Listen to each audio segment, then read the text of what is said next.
All right. Well, I'm here with Dwayne Barney from Business Blueprint, and I'm really excited about this episode.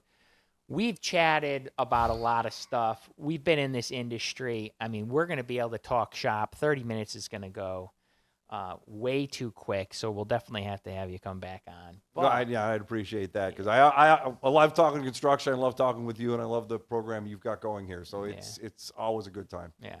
So I know what you do, but why don't you tell the listeners and what is Business Blueprint and kind of Quick little recap about me. I have been in the construction industry, mainly residential, most of my career, and I was somewhat burned out with the industry of doing it for 30 plus years, and also looking for a exit strategy for me down the road. Like, what could I do to give back to the industry? How could I help the new contractors coming in?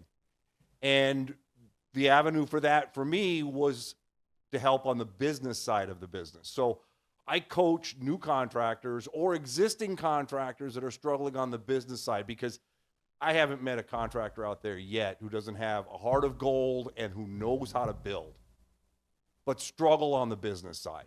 And I find it painful, honestly. I'm like, you should be more successful. You should be making more money. This just should be a better life for you. And it's the business side where they struggle, not how to build, not how to put in cabinets, not how to solve the problems. Most of them are quite clever at doing that. Right. And that's where I decided is an area that I've always enjoyed in the industry. I eventually got to the point where I liked running my business more than I liked building. And I was like, that's where I enjoy the work. That's where I thrive. And that's where I probably could give back the best to help out. Like I said, the new builders, and there's a lot of existing builders, 5-7 years in the business. They're doing quite well. They've got plenty of work, but they're working 18 hours a day still. They can't peel themselves away from the business, and they're exhausted. And I think you can help because each step of the business, as a business starts to grow, it needs a whole new skill set. The skill set of being that hands-on, using the saw, the hammer, all that stuff. That is where everybody gets in it, but they don't realize it's almost an entire new job description when you start to actually build a company. Oh, absolutely. I've even thought recently, I was like, I should try to sit down and develop, like, what is the job description of a CEO? You never see that because people don't necessarily, interview for that role. We, as entrepreneurs, we step into it. But at times it would be nice to literally have that written down. What is my job supposed to be? What am I at least supposed to grow into? Maybe I'm not doing that today. Right. Well, where am I going? Yeah. Where should I be going? What am I looking for? And it's not clearly defined. And like everything, we fall back on what we know, what we do best. And for a lot of us, you grab the tool belt. Yeah. And I mean, you probably have talked to a lot about how many guys, try to take the tool belt off. And you hear this all the time. They try to hire some guys, but they don't have a hiring process. So they hire the wrong guys, and you can't find good help, and they put the tool belt back on, and their back's hurting, and they want to get out, and I think that's what kind of help where you come in. Yeah, no, you bring up an excellent point there on hiring. Now, hiring is it just seems I hire a carpenter, and you can do it at when you get into business, it gets a little more complicated. You're hiring people you've never hired before, like a bookkeeper. Or maybe a full-time estimator, if that's your role, or maybe even somebody in sales. So you don't even really know specifically what they do. Right. It's not like a clean, you're like, hey, go sell stuff for me. Right. Well, before you hire anybody, you have to give them a clear definition of what your expectations are. Because it's that old adage, well, I hired them, I wanted them to go sell stuff. And it didn't work out, I had to let them go. Well, why did it work out? Well, he kept coming to me like he wasn't doing the stuff I wanted him to do. Well, did he know what you wanted him to do? Did you ever spell that out for him? I go on the assumption I'm an optimist. I figure most people get up in the morning with the attitude that they're going to do a great job. Right. People don't get in the car and drive to work going, I'm going to really screw this up today. Watch me go. That's just not how people are driven in my mind anyway. Yeah. So they want to do well. do they know what they're supposed to do? And they fail because we as business owners haven't given them a clear set of guidelines of what to do, when to do it, and what our expectations are. And then we can let them run and thrive and grow. Yeah, and I think that's probably the biggest jump for any business owner is to be able to, they've run their entire, existence in their head. Now Right. can you get your expertise and how you want things done out of your head into somebody else's head? If it's training, if it's you're creating systems, if you're creating checklists. But I think you're absolutely right. Everybody's coming to the table wanting to do a good job, but if they don't know what the good job looks like, Right. what do you expect? Right. And then the typical thing happens. The owner gets frustrated and says, I could just do this faster myself. Right. And this person doesn't have common sense. But it's your common sense, and it's and common sense isn't common. Right. Well, yeah. So the hiring thing is a challenge. It's a new role for a business owner to be hiring in that role. And the interesting thing for me at times is I look back at the process of building a house. Mm-hmm. It has a process. We all know. We dig a hole, we pour a foundation. We build the walls. Yeah. We don't start at the roof. We don't start at the wallpaper. Yeah. We know there's a process. Mm-hmm. And the process in building a house is not that different from building a business. We hire subcontractors, just like we need to hire an accounting firm or a lawyer. We don't pretend that we're going to be a lawyer tomorrow. Right. We don't pretend that we know how to install the HVAC equipment. Mm-hmm. We hire a qualified HVAC contractor. So there's a lot of the processes in home building that we already know. We have a schedule, we have a punch list, a checklist to get things done, to make sure the job gets completed. Mm-hmm. These skills are within us, and we've learned them and we've honed them, but now we need to reapply them in a different way to a new set of, now it's not I'm hiring a painter, I'm hiring a bookkeeper. So that's, it's the same skill set, but it's not. Right. Where do you see, where do people miss? What are they missing when they're starting to grow their business? What do you think is one of the more important things? Is it the bookkeeper, or is it your books being right, or the books being right? Yeah. That's typically where I see and in my coaching, I start out early with the, what are the goals? What are your personal goals? Mm-hmm. What are your business goals? Because I want to make sure we're building the business around where you want to go. If you want to be a handyman, kind of a service contractor, you've got a different marketing plan for that. You've got a different billing cycle for that than if you're a large commercial contractor. Mm-hmm. So where do you want to go with your business? And we'll build the systems around that. But I find that the next step after the goals is I dive straight into accounting. Mm-hmm. Let's make sure the books are well set up so you can collect the data you need to make the decisions you need to make to run the business. Right. And though we move on to other topics like marketing, sales, production, we're always working on the accounting piece. Yeah. It is so important, and it's usually pretty screwed up. I mean, just for lack of a better, the accounts, the chart of accounts don't look good. You're not tracking costs properly. There's no job cost calculations. I talked to a potential client the other day, and I said, oh, by the way, what is your percentage of overhead to your total sales? I don't really know. And I think this was a large contractor. This wasn't some small guy with a small set of books. Right. He had a full-time bookkeeper in the office. Right. Didn't know the answer to that question. I think a lot of people have an issue around money too, though. Like they get nervous. And I think a lot of the people that are out in the field, they feel at home when they're working, when they're putting something together, and when they sit down and they talk money, there can be it can feel difficult. They can be anxious about it, and they kind of avoid. And the reality is like, and I'll say that for myself. Sometimes it's just like it's a tough month, and I'm like, I don't want to look at the books because we're not, we're barely making payroll here, And we've lost, and I would say, you're absolutely right. When it comes to the books, when we went through COVID and then this inflation, we weren't fast enough. And, the problem is the bigger company that you have, the more employees you have, if they're not adjusted and you're veering off course by only a couple degrees, the bigger the boat, the harder the turn, the more drag, the more water it's pulling. So all of a sudden now, you're not over 500 bucks. You're over 50,000, and you're over 500,000 because you have so many people going in the wrong direction. And we had that with inflation. We did not keep up with the cost of things, and next thing you know, every project was way over budget, and we didn't catch it quick enough to get even change orders out. Right. Because it's moving so, remodeling's moving so quick. We had close to 50 active projects, and it's just like, where'd the money go? Right. Yeah. Yeah. And by that time, the money's out the door. Right.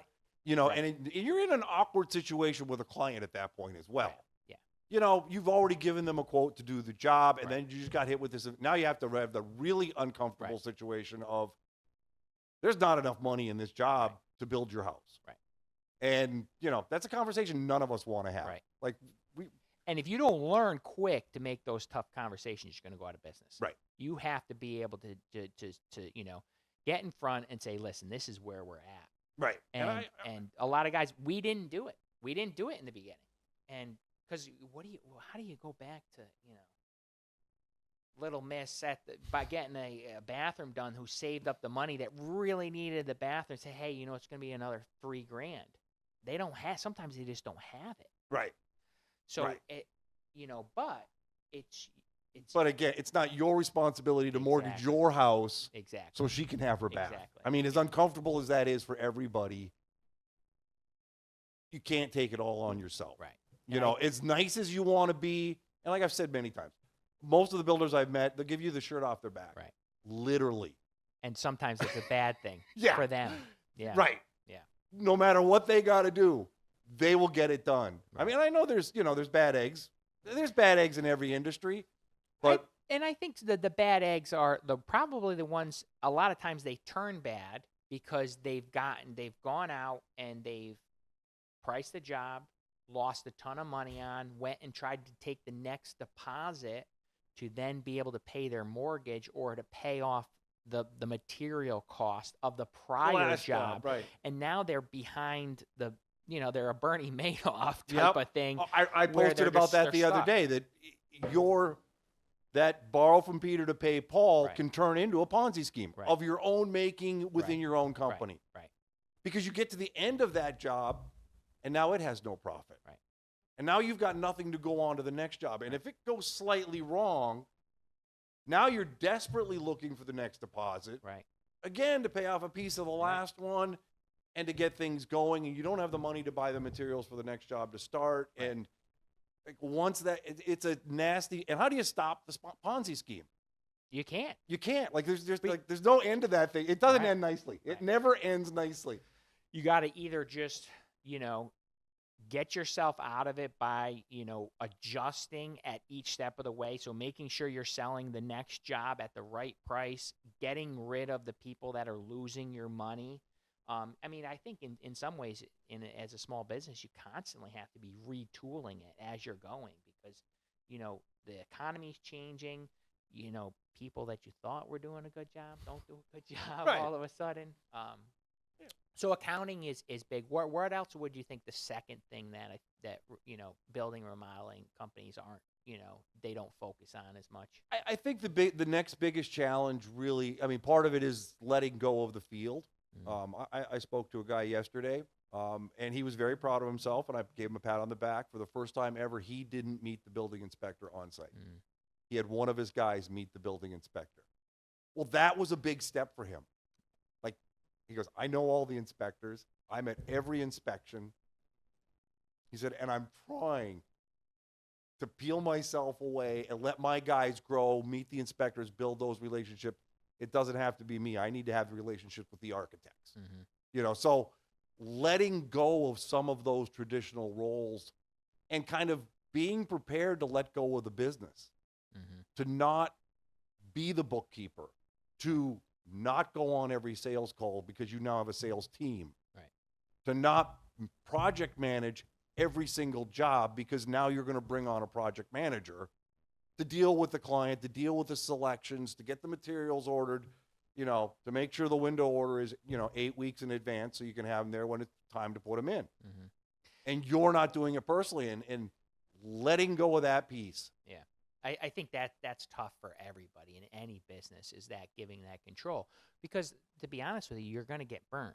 And at some point, you're going to hire somebody. They're not going to do the right job. They're going to say they did the right job. They're not going to, and you're going to find out in the background. But you have to stay open, saying, hey, it's probably because maybe I didn't train, or I didn't get the information out of my head to that other person. Or maybe I just didn't hire right. So I think, you know, my personal experience is like, I got burned a lot by a lot of people and a lot of just in general, but you learn from that. And then you have to try not to do that, because there's really good people that can run your business. Right. And there's really good guys that can do better than you. Right. So those are the people you want to hire. Yeah. So those I have project managers right now that have way more experience than I do. I mean, you know, one has built, you know, so many, you know, new construction, like 5,000 new construction houses over his career. Right.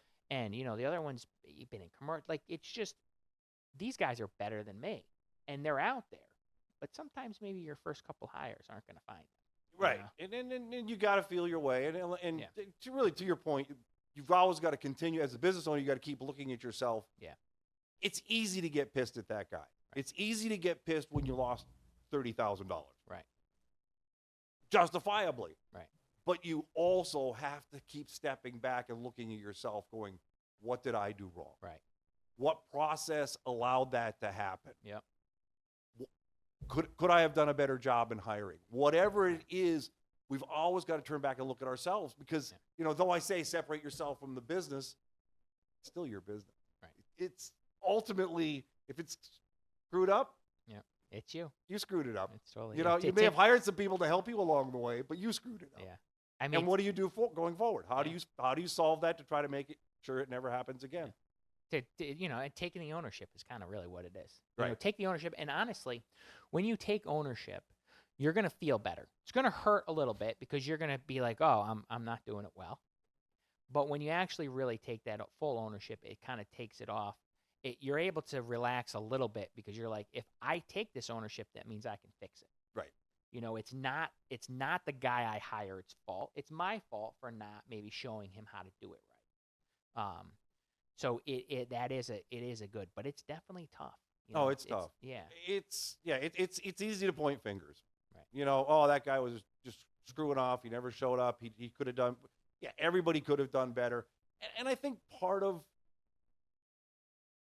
being the owner, I mean, everybody says, you know, your employees are never going to work as hard as you do, but you're also going to find out you pay for their mistakes. Mm-hmm. And you've got to figure something's going to go wrong. Mm-hmm. They're not paying for it. You're paying for it. Yeah. And, you know, back in the day when you had the tool belt on, what you did is you went out there and you fixed it yourself. Right. And you saved some money, because, you know, you just worked from 6 till 8 at night until the sun went down. And there, I got it fixed. But as the company grows, those options are gone. You just got to start writing checks. I think that's probably another big factor that guys don't understand. I didn't understand, to be honest with you, is that, you know, what you can do versus somebody you hire, it could be 70%. Right. So you need to charge that additional cost for the inefficiencies, because you're going to go out there, you're going to make it done right. I think one of the other big things is that, you know, you have to charge for people not doing great work, and you might have to redo it. Right. And the warranty, because when you scale out, you know, when you're doing 5 or 10 projects a year, you might have one warranty call. If you're doing 200 or 300, you know, jobs a year, you have a warranty department. You have a warranty department, and you need to charge to afford the warranty department. Right. With the team that's going out there, and it's costing you $300 or $400 just to fix that crack, because they gotta go to Home Depot and get this and buy that, you know, and then, you know, travel time. Yep. So raising your pricing, I think, is a whole other side of when you Oh, build well, your business. there is that all the way. And that's where I come back again. This is why, as I go through the coaching process with clients, we always kind of circle back to accounting. And, that's where the job costing comes in. And that's where, I used to meet with my project management managers once a week and look at the profitability of every single job once a week. Are we on target? Right. Are we ahead? Right. Why are we ahead? Right. Okay, we just got a deposit and we're going to put the window in order in this afternoon. Okay, at least I know. Yeah. Why are we behind? Right. We send out the bill tomorrow. Okay, as long as we know. Yep. But just understanding where the numbers are at all times. And I did it on a weekly basis. My company the last one I ran was small enough that we cycled all of our money once a week. That's good. Yeah. So all of our invoices came in on Monday. We paid them all by Friday. And depending on the client contracts, all the client bills that were eligible went out every Friday. Yeah. So we were in a constant cash flow system that we had it set up so it was easy.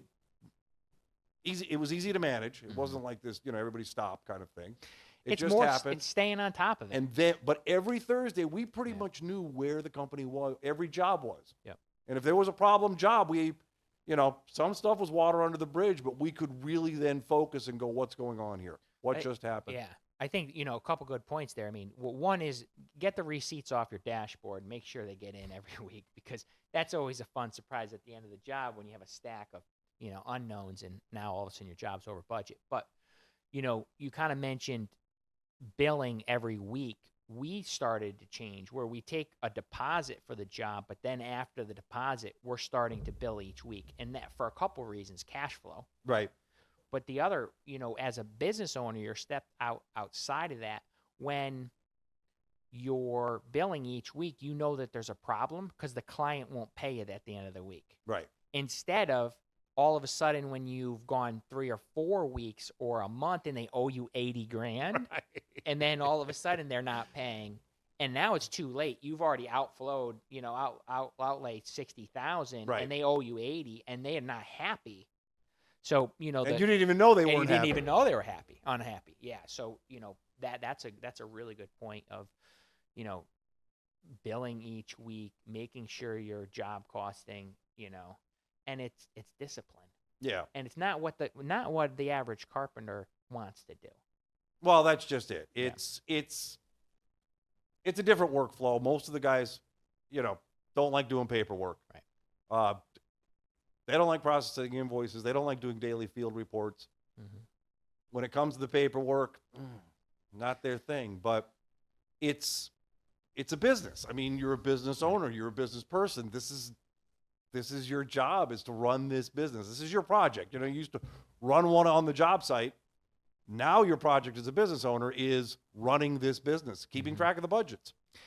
So, I mean, almost, when we're talking to this, to kind of give one of the best, the big tidbits for this one, probably would be, kind of what you're talking about, accounting's the most important, is probably hiring a bookkeeper that has the experience and understanding of how to do this so that they yell at you until you get the receipts in.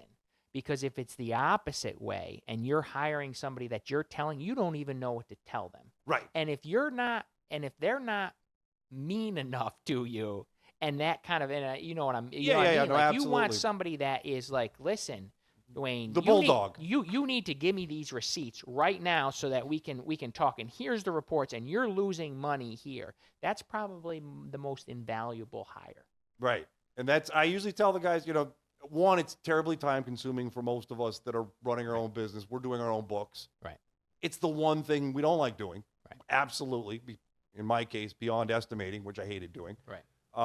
But entering invoices, I was like, I'll get to it tomorrow. Right. I promise. Yeah. And they didn't get done. Yeah. And so, I'm a big fan of the remote bookkeeper, but any way you can have somebody else do that data entry for you, is just so valuable. Even if finding somebody, it's the hybrid, right? Maybe they're going to do the remote stuff, but maybe they'll just come in, even if they're coming into your home office and just going through the mail. It's that stuff you forgot to scan in. Right. And maybe I would say that's probably the first big hire you should have, and still stay in the trenches for everything else. I mean, it's a whole other podcast about, hiring sales and design, because that can be very challenging too. Yeah, and I like the nice thing about like the part-time bookkeeper role to fill that first is it's pretty much a data entry. Mm-hmm. Not a lot can go wrong in that role, right. And it's a good way to kind of get your feet wet on that first hire of somebody else is going to do this for me now. Mm-hmm. Right. So it's a fairly, not to diminish bookkeepers, because, like I said, the most important in the first hire. Right. Like, do that first. Right. But it also gives you a chance to go, okay, I'm going to hire for a role I know nothing about. Mm-hmm. I'm going to hire somebody to do a job that I'm really not good at. Mm-hmm. And we're going to see how this works out. And it kind of builds up that comfort level to then hire a project manager or to hire somebody to help you out with sales or estimating or whatever those next roles may be that you feel are important to the company. Right. And probably, bringing someone like you in to tell them what they don't know. Because going in, to bring a consultant in to kind of talk about all of the things that the average guy's missing, because you have that experience of knowing what like you said, the biggest thing they're missing is bookkeeping, along with a lot of other things. Having that person to be like, hey, if any of it is to say you're on the right track is always nice, right. Or you need to concentrate on this because you're going to lose money. And that's, when you talk about hiring the bookkeeper before, I mean, that's the other challenge. You can get a very good bookkeeper, but again, they're an employee and they're going to do the job you tell them to do. Right. And, I've got a whole process of setting up a chart of accounts so I can accurately job cost the projects. Mm-hmm. If you're just dumping everything into cost of goods sold, right. The bookkeeper will do that for you. Right. Because you said, that's a cost of goods sold. They're like, right. Okay, 5,000, good, done. And you're still not getting the data you need. Right. You don't have detailed job cost. And so there is a setup process. The bookkeeper will allow you to do that for years. Right. Because you said that's the way you want it done. And every week, every month, you're going to look at your accounts and you're going to have made millions of dollars. And then the next month, it looks like you lost all the millions of dollars because the deposits are going in the wrong account and you're not accounting for any of that. And it's just this big roller coaster. I'm rich, I'm poor, I'm rich, I'm poor. And the reality is it can be fixed with bookkeeping. Right. And understanding that this money is for future. It's to buy the materials. It's not the profit. Right. Yeah. It's not to run out and buy the new truck. Yeah.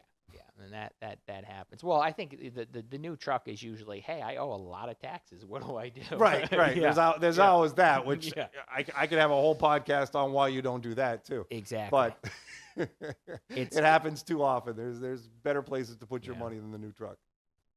Well, we're wrapping this up. I think we definitely have to do this a few more times because there's a lot of good stuff. Any other thoughts on what somebody should maybe where they can find you, and any other tidbits of advice you can give these the Wild West out there? Well, the easiest way to find me is on LinkedIn. It's my social media channel of choice. Yep. I'm not anywhere else. So I do have a YouTube site where I put up some of my videos, but the bulk place to find me is on LinkedIn. I'm posting there every day, if not twice a day, with all of this type of information. So I'm there trying to help builders any way I can on that point of it. And I'd say, the big recap, why do you want an accounting system? Why do you want these processes? Why do you want to get this set up? It's about making money. Mm-hmm. We know how to build. We're not here to practice anymore. It's time to make some money. Yeah. And setting up a business that's going to get you to profitability is the goal. Love that.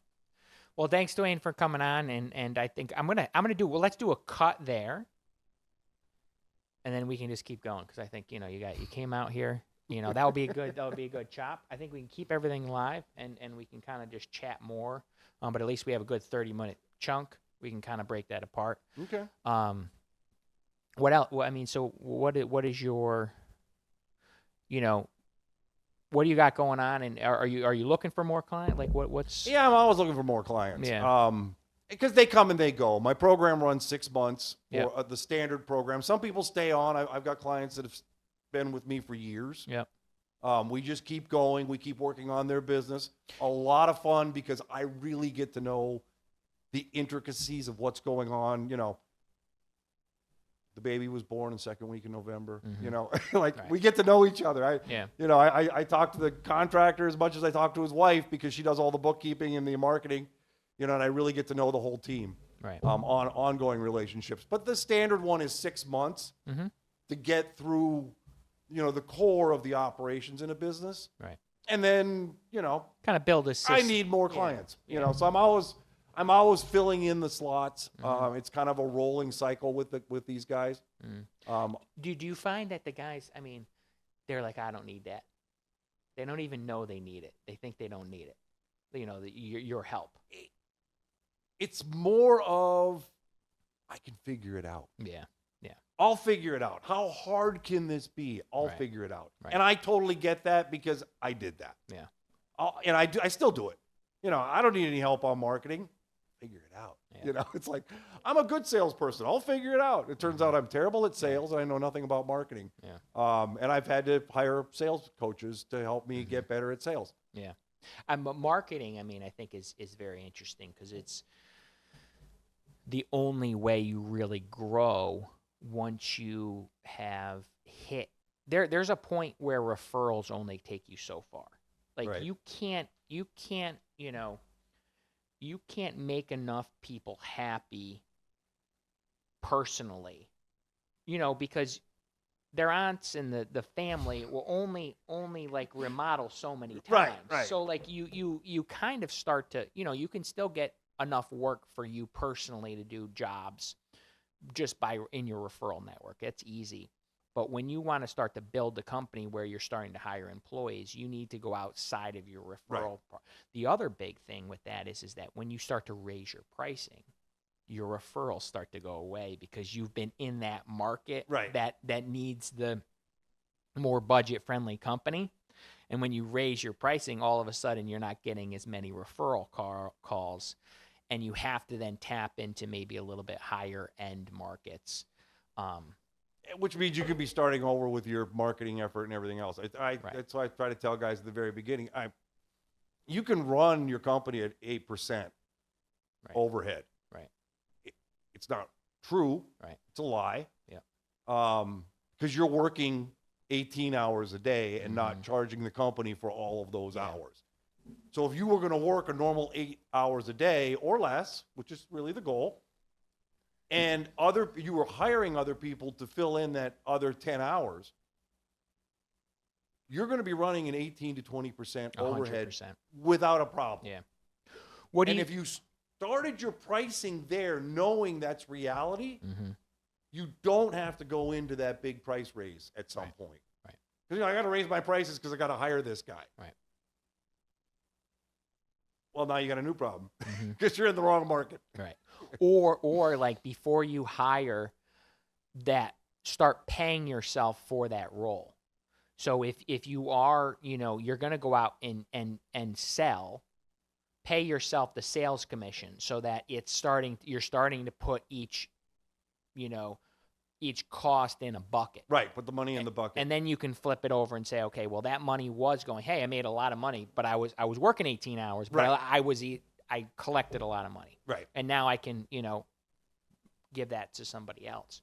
And the other thing I say on that too is even if you don't pay yourself that money, charge the company that money Right. and put it in a separate account. Right. So you have a buffer Right. when you do hire, because they're not going to be making you money Mm-hmm. the first day, Right. first week, and in some cases the first month before they actually start earning you some money. Yeah. And you're going to have to cover that. So if you've built up a little bit of a reserve there and you've got some payroll covered, You got to train them. You got to do all the other stuff a new hire requires. It's not that painful on the company. You're not sucking it out of the back end as you're like, okay, I can't hire anybody. I don't have any money. It's huge. I can't afford this. That's the other thing. Raising your pricing to afford the position, but also understanding you're not going to get a return for investment on your employee for at least 3, 6, even a year before you actually start, because you're going to have to put more time into that person. Right. And I think, people that haven't been a business owner, I think, don't understand, what that is. Like, we're, as a company, we're going to invest in you. Right. And then, the 3 months later they leave and you're like, oh, geez, like we just wasted a lot of time. Well, we hope that, that they move on and they're successful. Right. But, and you got, and some of that you get to chalk up. I hope they learn something and they improve the industry. Yeah. And help my competitors. So I'm not, right. I'm competing on an even field. Right. So if that helps the industry overall, well, that's the price we got to pay. But I think in general, I know a lot of guys struggle with hiring, especially in the field, finding good carpenters, finding good people that know how to build. It's getting harder and harder. I think it's aging too, right? It is. It's, and I've said this before, but we've had every society, culture looked down on the trades. Right. And, baby boomers coming in pretty much tried to push their kids to college, and I think they did a good job. They put a lot of their kids through college. And no one went into the trades. Yeah. And the electrician makes way more than any than anybody, any college degree now. But I think we're not out of the woods yet. No. Because we're gonna have this big dip because the guys that are in the trades right now that they're in their 60s, their bodies just can't. You can't keep going. No, you're shot. You're shot. Yeah.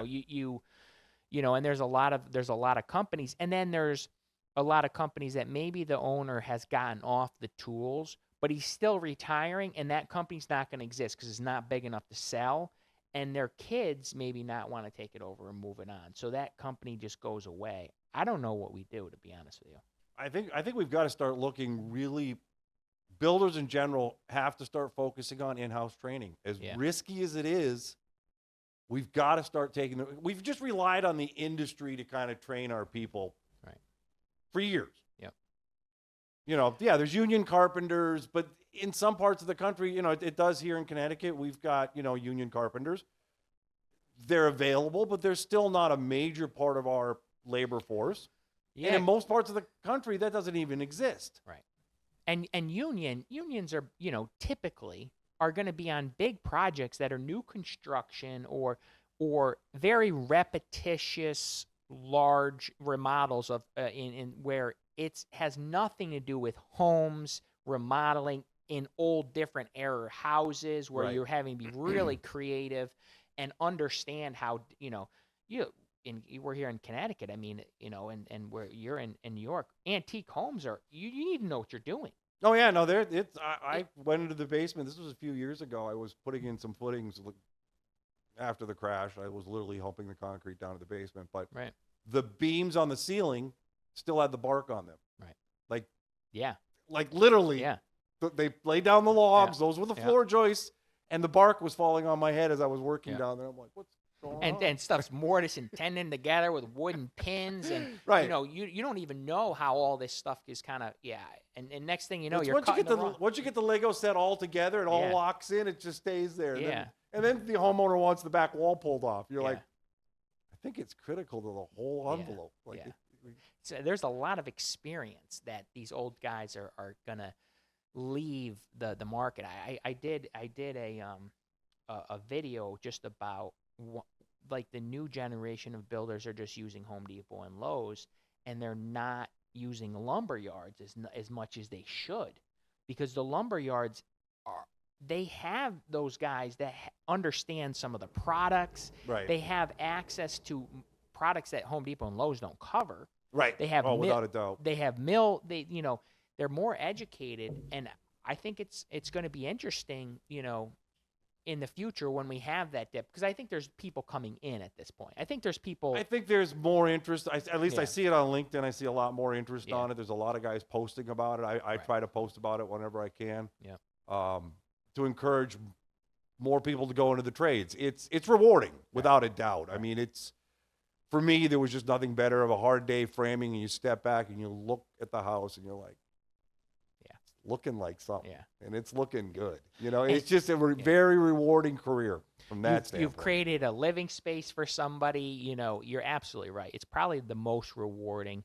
You know, if you're creative too, you can create stuff, and you know, it is really fun to be, you know, either to hire or just be part of, you know, the carpenters that really love what they do. You know, you go in there and the trucks are all perfect and they've got everything organized, and you know, they got the Fez tools, and it's just like, you know, the cost of their tools is worth more than, you know, the truck. Yeah, the truck. It's but those guys love it, and they get all pissed off if they can't do it perfect. You know, those guys will lose you money, but if you're not careful, but, it's definitely. You don't put those guys on the framing crew. Yeah, right. You'll lose money real fast. That's, you know, that's a whole other thing too. Is that as back in the day, I mean, you know, you would go, you know, frame to finish.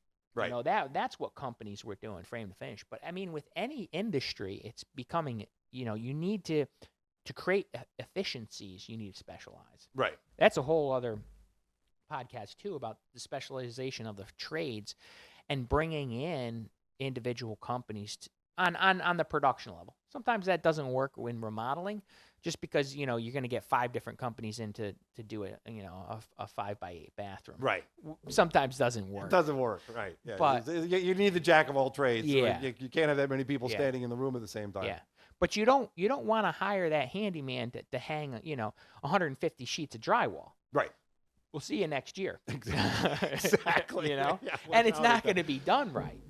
But then you hire a drywall company, and they've got a, you know, 150 sheets hung and the first coat of tape by noon. Right. You know, and you're like, wow. Right. Yeah. And they're rolling out, and they're going, if it dries fine by the afternoon, we'll get second coat on in the morning. Yeah. And you're like, wow, that was easy. Yeah. But yeah, I had good framing crews, and I had good trim crews. This is way back in the day. And of course, I had, you know, things would slow down, so I try to move my trim guys in on the framing crew. Yeah. No. Nightmare. No. Like everything slowed down as they're sitting there trying to, you know, cut the 2x4s to length with a chop saw down to the 16th. Right. Yeah. I'm like, no, it's called rough carpentry. Yeah. Please. They're truing up the edge with the joiner. Right. Right. You're like, no, just today already. Yeah. Today already. I need a 2x4 over here. Yeah. So, you know, some of those don't mix, but I think we really need to start as businesses looking at developing an in-house training program. And maybe on the government side, the government being able to give grants to these businesses, because that's part of it. There's a cost to that. If you're trying to grow your business, and you know, you need that extra cash to be able to put somebody to train, right? And then have that time that's not productive time. And especially when it comes to, you know, remodeling, I think for some of the trades, you know, I think companies that do, you know, exteriors, a little bit more production level, right? Siding is siding, roofing is roofing. Yeah, you can kind of train that pretty quick, but it's really those kitchens and bathrooms that are so intricate that's a lot of skill. Right. The remodeling side of it. And it's experience. Yeah. Some of it is just, you know, you've done it enough times. You're like, okay, I know what's about to happen here. Yeah. You know. Yeah. You're absolutely right. It's when you have experience, you walk into these old homes, you know exactly what to look for.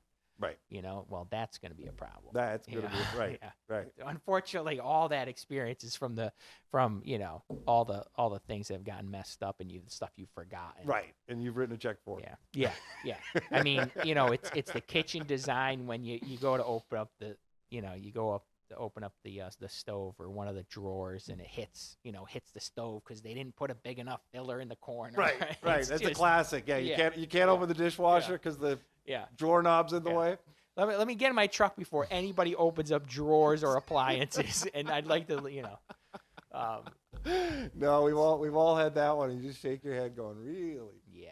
And you Um, call the cabinet company. Let's get a smaller cabinet here. Pull this out. Bigger filler.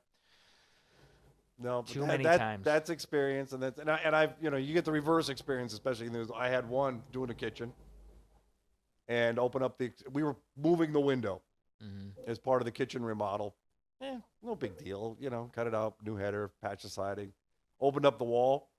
I think every plumbing pipe in the house went down through the exterior wall in the kitchen, right where we wanted to put the window. Now, cabinets are ordered, like this whole thing is underway. Right. This window is going to get moved, and so now we got to remove all the plumbing.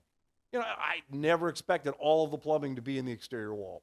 I mean, we don't even do that to code. I mean, you don't want it. No Right. builder in their right mind wants to do that. You're going to be everything frozen. Right. Yeah. Heating pipe, everything was in there. All the waste lines, the heating pipes, everything was looped in through that. I guess that I must have been sitting right above the boiler. But even so, it just didn't never make sense. occurred to me Yeah. that they were going to put all the pipes there. And then the plumber comes in. You got to do it quick. So he's like, well, it's going to be $8,000. Exactly. And you're kind of like, well, I kind of have to do it, And then the homeowners, I'm not paying it, Yep. it's. Yeah. No, I had that difficult conversation, and again, it's the eye roll of like, how was I to know that every plumbing pipe in your house was going to be right here? It literally just happened like a month ago to us. But or you're like, you open something up, and for some reason the builder changed the direction of the floor joist, and you end up thinking that it's not a load-bearing wall, and it's a load-bearing. And you're like, why'd you change? You had some extra 9-footers or something, and you put them in, like you changed direction just in this room. Why? And then, beams are expensive too. And then, that puts a hold on, and then people forget it. You said it was going to take, 3 months, and, it's a year later. Well, this, we had to get an engineered beam. Right. We had to get an engineer. And right, get an engineer. They didn't call you back for three months, 3 weeks. And then, we got that. And then the building department, wanted this or wanted that. It's a lot of fun. Yeah. No, I still say, I mean, I'm probably biased. I mean, you've been in the industry, but I still think in many ways that remodeling is probably one of the toughest businesses. 100%. You're taking your manufacturing process into their home. Yep. I mean, sometimes literally in their living room, you're setting up saws. You're in their garage, all the materials delivered to the site. And way too often, they're living there while you're doing all of this. And you're setting up, cleaning up, doing that. It's, people will be like, well, I can, additions, we see this a lot. Well, you can get a new house, $300 a square. I'm like, well, yeah, that's great, but that's on a production site. Right. In the line of a production development where they're just going down the line, they're super efficient. We have to take your addition, or the excavator's got to come in and not run over your flowers, not run over the oil Don't tank. break up the driveway. Exactly. Let's not find the septic field. Right. We got to get a dumpster somewhere in all of this stuff. We've got to, and then we have to attach all of this stuff to your existing house. So how do we connect this to the existing roof? How are we going to make the siding all work? That's why it's more expensive. And these aren't production crews. These are guys that know how to remodel and do all of this stuff to connect it and make it look so it looks like the same. So right. So it looks like we're never there. Right. No, it's an art, and I say it, and I often wonder, like, do I say that because I've been in the business and, I've never been in a lot of other businesses and I'm biased, but I still really believe, like, you take your car to the shop. Mm-hmm. They don't bring the shop out and set up in your driveway. Yeah. You go to the doctor's office. Right. Yeah. All the equipment's there. Right. No, I'm going to bring all my saws, all my equipment, all my materials, all the production. Can you imagine? Like, that's a good analogy. Like, you're going to get surgery and they bring the hospital to you. Right. And they set up the MRI machine or yeah, whatever. Can we move the sofa back a little bit? Yeah. It's absolutely crazy. And then, they're plugging into your electric panel and things blowing up. Yeah, no, it's a challenge. And that's, going back, we talked about it before. A lot of the guys are very talented and they struggle on the business side, but if there's any business that should make you money, you're earning every penny you make in this business. You're not raking anybody over the coals. The market's tight, and it's a tough business. You know, professional, you think a professional, everybody, white collar, attorney, accountant, all that stuff, they're making $250 an hour. You should be at $200 an hour. You are an expert in the field, especially if you're running the job. I mean, maybe you're stretching it if you're painting. You can't charge the $200, but you better at least be 60 to 80. Right. That's what the true cost. And the problem is, guys are out there not charging that. It brings the industry down. I mean, Connecticut's tough. I mean, and I think New York and Massachusetts have a little bit more elevated standards. But you gotta charge, and I think and own it. You bring up a good point there too. I mean, I think one of the challenges, you talk about money. We talked about that before, and being comfortable talking about money. A lot of the guys, working as carpenters, and then they become a project super, and then they decide they're going to go out on their own as the natural progression. Right. Usually because the company they're working with isn't growing, and they want to be more than just a project super for the rest of their life. So at 35 years old, they've reached the pinnacle of their career. Mm-hmm. But they're making 80, 90,000 a year maybe, if they're really good running projects. Yep. And for them to start then being a business owner and saying, well, no, you should be making 200,000, 300,000, 400,000 a year. Like, these are just numbers that won't go in their heads. Like, I'm not building rockets here. It's just a house. Right. It's not a big deal. I know how to do it. You're like, do you realize nobody else knows how to do this? Exactly. Like, they have to know that they deserve it, and also the reality is, on that track to make that 400,000 or 500,000, you're going to make a lot of mistakes, and it's going to eat it up. So you have to charge for the 400. You're probably going to lose 300 the first year, and it's slowly, but you have to have the money to lose. Right. So you have to be able, as you're figuring out, as you're scaling. But you're absolutely right. You have to value that. And it's just hard to when you're making 80,000 or whatever. To say, to a new business owner, well, you should be making 150 now. Right. They're like, well, I'm not even doing any of the work. Right. But because we all know what work is. It right. involves dirt and sweat. Yep. And that's sitting behind a desk. Right. That's just goofing off stuff. Right. So, I'm not doing any work. I shouldn't make 150. Right. But all that knowledge comes in and fixes the problems that don't get fixed without you. And right. that's, that little... That's the value. The guy that fixes it in 2 minutes. So there's like that story, the parable where the guy goes in and he's got a little hammer and he hits the engine and starts back up and right. he charges 30,000. Right. And people are like, for hitting it with the hammer, and you're like, yeah, because I knew where to hit. I knew where to hit it. Yeah. And that's the skill that a lot of times, just because we've been in the industry so long, we don't even realize we bring to the table. Right. We don't realize that to a lot of people, what we do as builders and remodelers looks like magic. Right. You mean you can turn a pile of lumber in my front yard into a house? Yeah. Yeah, give me a couple of weeks. Yeah. To other people, me included, I look at computer programmers and I don't know what they do. I don't know, and I still don't even understand touchscreens. Right. No idea how that magic works. Yeah. That's true magic right there. However they keep moving that button, I touch it. But for a lot of people, what we do in construction is magic. Yeah. They don't understand, where the water comes from or how the electricity works or how any of this stuff works. Right. And we got to start valuing. You got to value the trades more. Right. Because we need to, because the reality is we have to elevate it, value it, because we need to attract more people. Because if we don't have the workforce, we're not going to get any of this stuff done. No. It's not even about, the cost or anything right now. It's like we're in a housing right now is a serious problem. Right. Nobody's been building enough. All the houses in Connecticut, and in New England are old. They have to be remodeled. They have to be kept up. We just need people to do it. It's not even. And that's the number one. When I talk to people, I go, "What's your biggest problem in business right now?" And it's like finding people. Yeah. I talked to a guy in Minnesota a couple of weeks ago, and he said, "I could grow if I could find more people." Right. He goes, "I'm putting in all the work. I got a nice business. I'm making good money. Everything is great. I could be doing more, but I can't." just I ran out of people. Yeah. It's crazy. It's like, well, that sucks. like just ran out of people. Yeah. He goes, I get the phone calls. We just need to figure out how AI can you know, and then that's the thing. AI is not going to help us out. It's not going to fix it. AI is not going to lay under the kitchen sink or under the kitchen cabinet and fix the drippy faucet under the sink. I did see him. They had a robot being able to drywall tape. I've seen those. Yeah. And I just shake my head and go.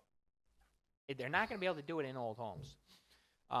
They need a nice, clean, flat surface to roll around. You know, it rolls over the old house, and then the tapes. Yeah. Right, and the room is small. You know, it's one thing if you were doing a commercial run, doing a core and shell or a warehouse or something like that. Right. It's got its applications, but sometimes I look at some of the automation that we've got right now that's coming out. I'm like, in the time it would have taken me to set up the equipment, I could have had it done. Yeah. Like, and then the equipment. Right. I saw a concrete finishing machine the other day, but it was, it was on rails and everything. And I was like, well, how much time did they spend setting up the rails and leveling and, a couple of 2x4s and a guy with a trowel, we could have had that done. Yeah. But you got to find the guy with the trowel. I know.